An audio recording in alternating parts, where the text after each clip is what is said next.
Hello everybody, welcome back to a brand new video. And before we get started, I have a word from myself actually. Hello everybody, and I'm going to be starting a brand new 2024 series. It's going to be called the 2024 Campaign Trail. You're going to decide who's going to run, what happens, and who wins elections. So all you got to do is go down in the description. There's going to be a Google form, a link to a Google form down there where you will click on what party do you identify as, whether Republican, Democrat, Independent, whatever. Ideology, it goes from far right to far left, or are you just plain in the center? Then you will choose 10 candidates, from both Republican and Democrat. It'll be, 10 candidates you think are gonna run, or 10 candidates you would support, or 10 candidates you just hate. Well, guys, you asked for it. Another very strange, request. I love doing these. It's really fun just to look at.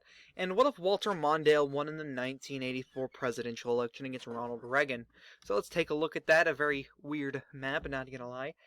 Take a look at this map on the 1984 election. The only reason I can see Reagan losing would be because we do the Iran-Contra affair. That's pretty much it. Reagan had everything else going for him. Mondale would have to do a better job at campaigning and be a stronger candidate than he was.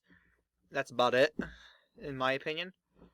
But this would be the map. Mondale would defeat Reagan 275 to 263 to become the 41st president.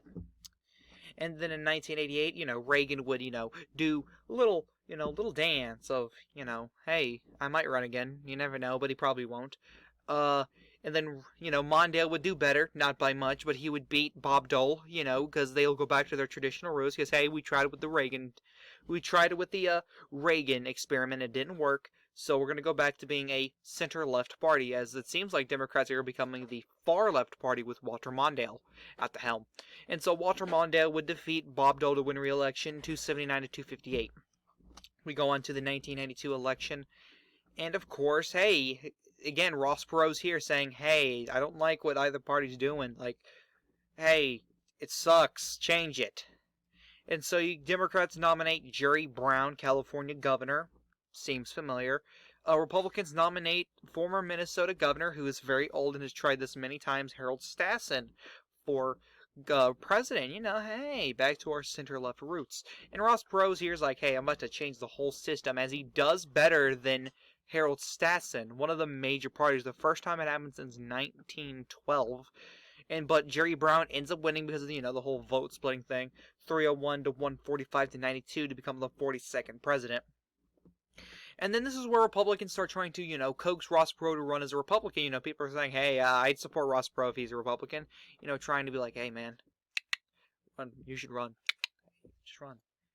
You want to. Just do it. And of course, he ends up doing it. He ends up beating Jerry Brown because Jerry Brown is shown not to be a very popular president. We have the recession in this time, which makes it even worse for good old Jerry Brown. It's even worse, as Ross Perot ends up beating him 331-207 to become the 43rd president.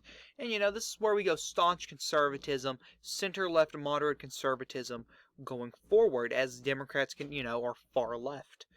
And they continue this trend by nominating Al Gore in 2000. We don't get Perot versus Gore in the Supreme Court, as Ross Perot does pretty much everything. NAFTA doesn't happen, of course. Unemployment drops. The national debt drops, which makes the economy even better. That happens if you didn't realize that. So, in the 2000 election, Ross Perot just sweeps Al Gore. In 2004, Democrats would nominate John Edwards, very popular senator from North Carolina, up until 2008. And then Republicans are like, okay, Perot can't run again, let's get another businessman. So they go with Steve Forbes. But of course, Steve Forbes, not very, doesn't prove to be as good as they hoped. And John Edwards beats him 320 to 217 to become the 44th president. But of course, the scandal about John Edwards happens, and former Vice President Pat Buchanan, he steps up to the plate and be like, okay, let me handle it. And of course, people aren't happy with John Edwards. There are talks of impeachment, of course, in this, in the House, and there's talk of, hey, Edwards might resign if he wins this election. And, you can tell, like, in debates, Edwards isn't really trying, and that kind of hurts his campaign to the point where it's a near landslide when Pat Buchanan beats him 347 to 191. And we go on to 2012. Pat Buchanan faces off against a more popular far-left candidate in Dennis Kucinich. Again, this is like more so two populist candidates, a very close election. Pat Buchanan doesn't do as well in the electoral vote as he does before, as he wins 274 to 264 to win re-election, but he ends up losing the popular vote. And of course, this, as it does always, the popular vote winner but loses the election always goes, hey, I'm gonna run. I'm gonna run. Yeah, I'm gonna run. Me, I'm gonna run next time. And, they don't. And so in 2016, we actually get Bernie Sanders against Ted Cruz, and Bernie actually wins this election. And, socialism starts to reign for 4 years, and it does very successful. They feel good. They feel good. It works. Hey, something's going on. Not everyone likes it. Not everyone. Universal health care doesn't pass, but the $15 minimum wage would, in my opinion. Not everything is going to pass, but, some things, again, the $15 minimum wage. It's sad that that's the only two things he goes off of sometimes. It's sad. He's got a lot of good policies, but only two. Damn it. Then you go off to 2020. Donald Trump decides to run in 2020, saying, hey, socialism didn't work. It's not working for COVID because COVID still happens. Can't change that. So Donald Trump's going to be running off of, hey, Bernie Sanders bad, communism bad. And so Donald Trump beats Bernie Sanders 319 to 219 to become the 47th president. That says 3019. Just ignore that. Just ignore that. Now I'm going to give you a little hint as to 2014. It's going to be Trump versus Obama. Anyway, guys, this is the Chaotic One saying peace.